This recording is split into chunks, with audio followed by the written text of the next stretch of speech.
Au sujet de la cérémonie d'installation de lundi dernier, il faut dire qu'en termes de manifestation, on a connu plus populaire et plus joyeux à Garoua. Il en est de même pour l'anniversaire de dimanche. Même le gâteau de circonstance n'a pas réussi à dérider les visages fermés des responsables du RDPC dans la région du Nord. Et que dire des allocutions? Le premier était inaudible car dans un français bancal, et le président de la section RDPC Benoué Centre 2 a préféré parler de la prochaine Coupe d'Afrique des Nations féminines en appelant les militants au fair play et à l'hospitalité durant cette compétition.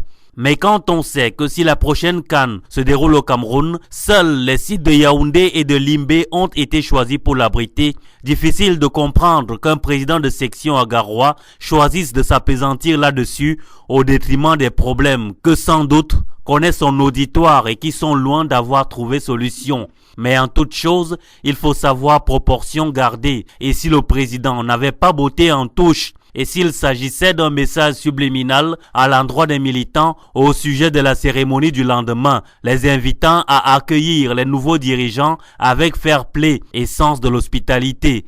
De dire que ça brûle au parti des flammes est un jeu de mots trop évident qu'on s'abstiendra d'utiliser. Mais le verre est dans le fruit et les divisions profondes entre les caciques qui s'accrochent, la jeune garde qui bouscule, les revanchards qui grognent et le bateau qui prend de l'eau.